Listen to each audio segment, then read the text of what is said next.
Hi, I'm Anthony Originello, CEO of the Chartered Professionals in Human Resources for BC and Yukon. We represent more than 8,000 members, and as the organization dedicated to advancing the HR profession through education, advocacy, awareness, professional development, as well as our recognized and impactful CPHR designation, we are proud to be a sponsor of this show. We have been the voice of the HR profession since 1942. Learn more about us at cphrbc.ca. In this episode of Careers That Matter, I'm joined by Dr. Sally Aitken from the Department of Forestry and Conservation Sciences at UBC. Welcome. Thank you. That's a long title. What exactly is your job?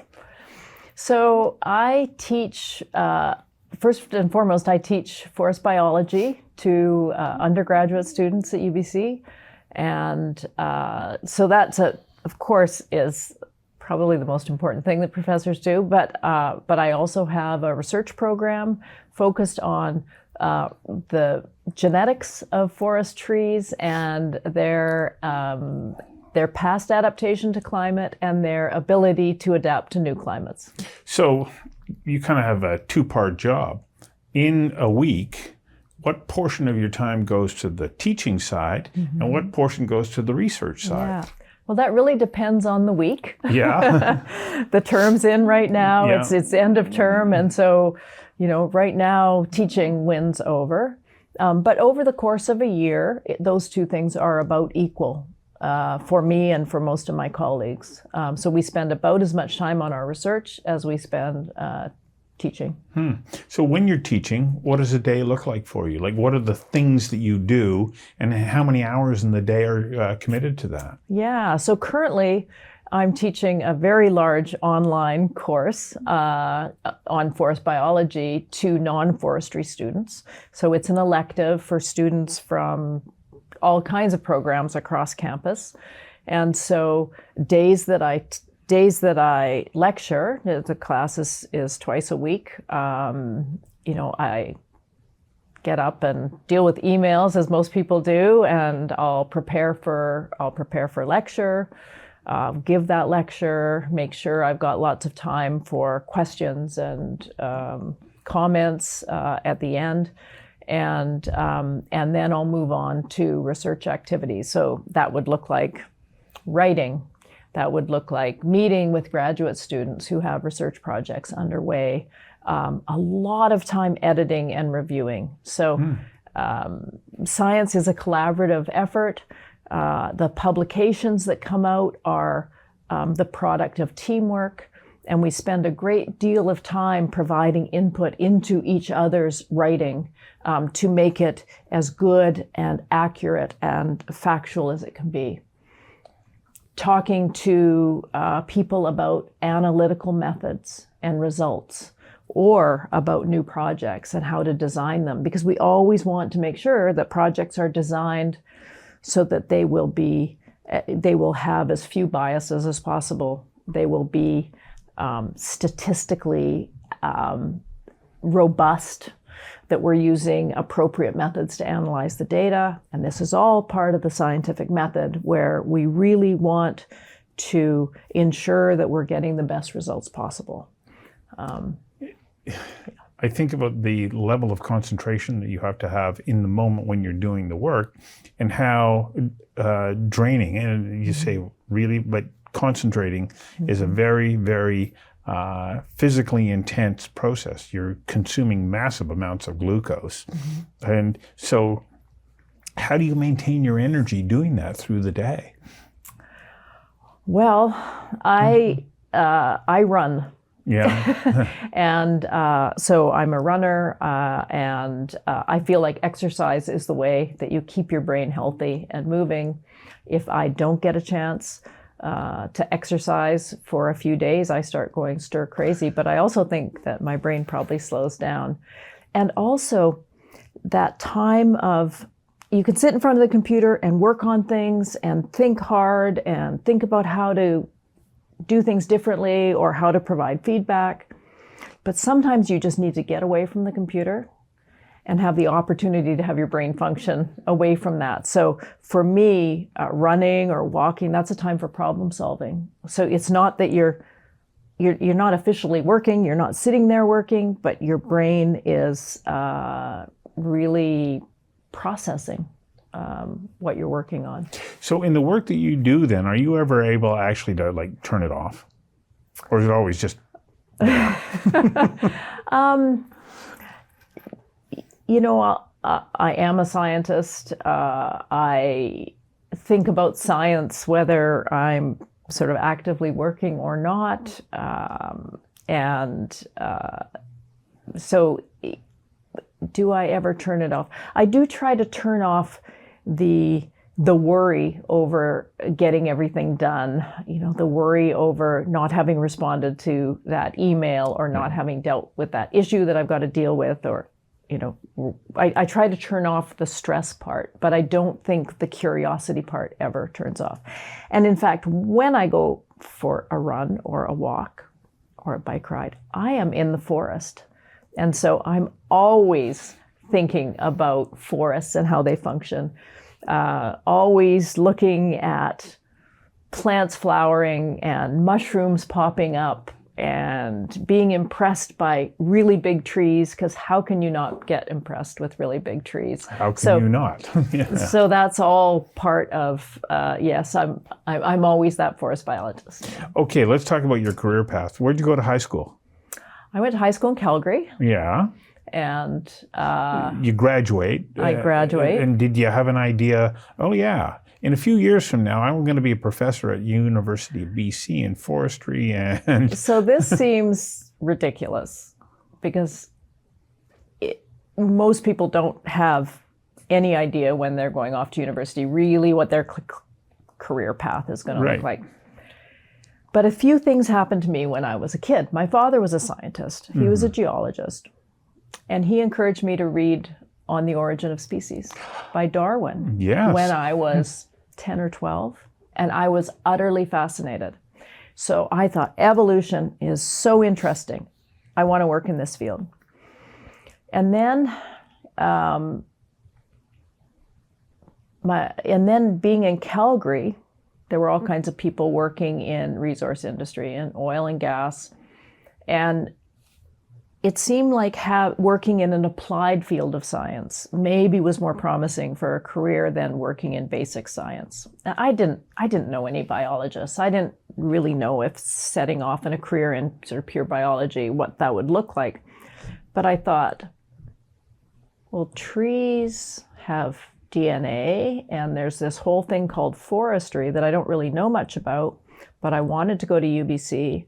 I wanted to study organisms and get into evolutionary biology of some organisms that had some application. So I just kind of put this stuff together, and I thought maybe there's a field of forest genetics, and it turns out there is. There's not very many of us around the world, you know. It's a pretty small field, but there certainly are people in just about every country with forests who are forest geneticists. So it turned out that was a thing. Off I went. So you go through the program, you graduate. Mm-hmm. But what would you then say, oh, well, I still got to get a job?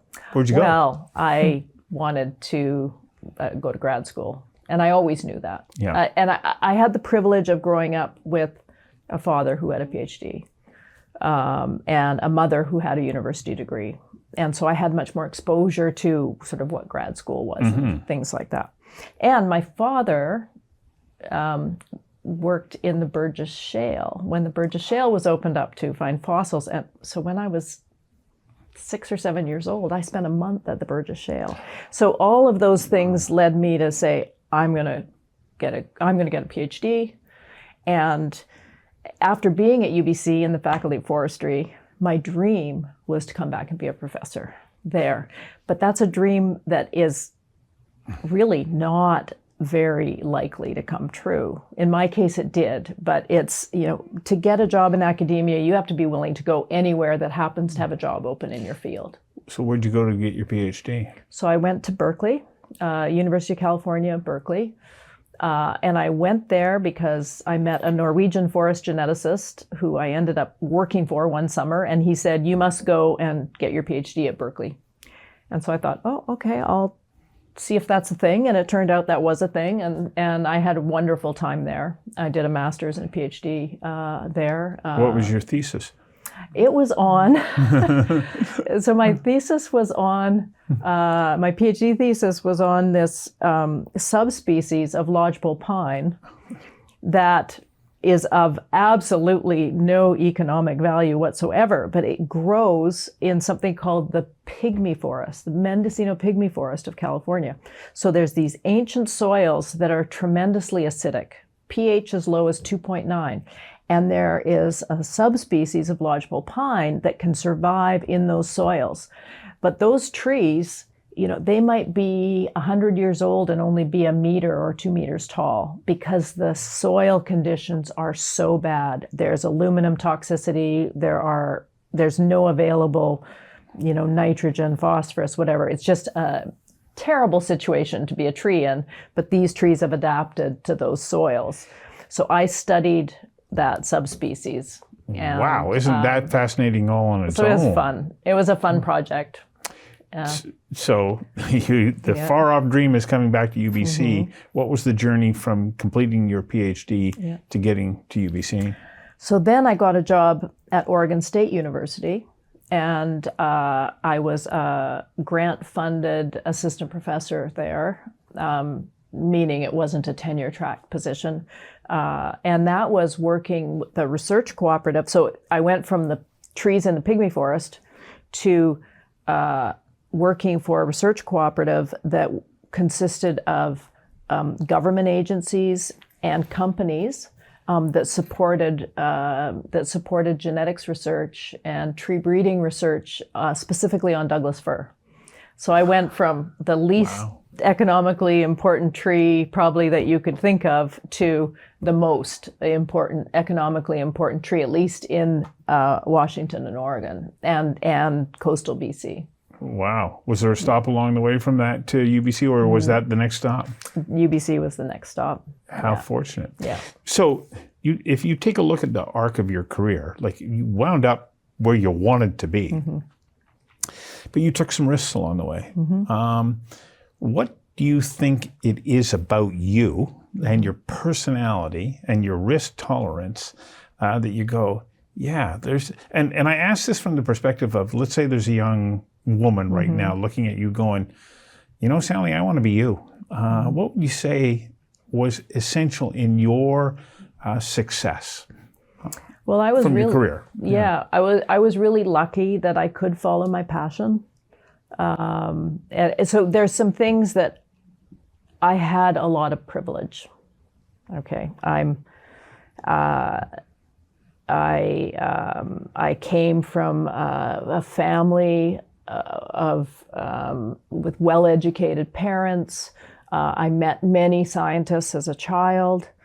And so I just want to recognize that I had in some ways I had an easier path because of my upbringing, because of my family, and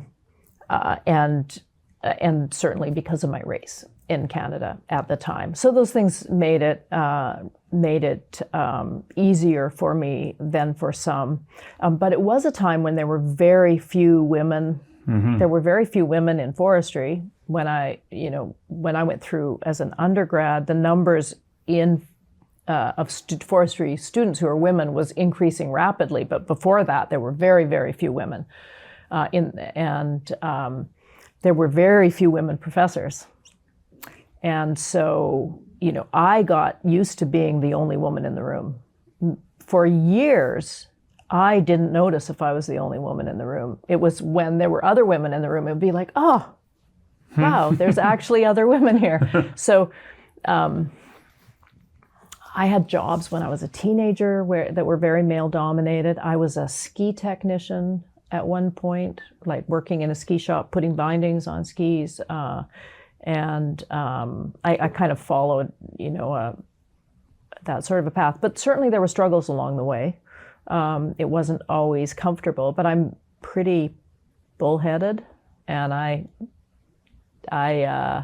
don't back down easily. But in terms of advice, one thing I've learned over time, one thing that's been wonderful for me with the large genetics projects that I've led, working with many colleagues at UBC and at other universities, working with many grad students, is that working with people who are supportive of each other, who share their good ideas, who share successes with the big group, instead of taking those for themselves, that's where the real joy in the work comes in. And I think that applies to anything you pursue. If you can work with people who are like-minded, or if you have the opportunity to seek out those kinds of collaborations, those kinds of teams. I have had wonderful graduate students work with me on their master's degrees and their PhDs, and I see that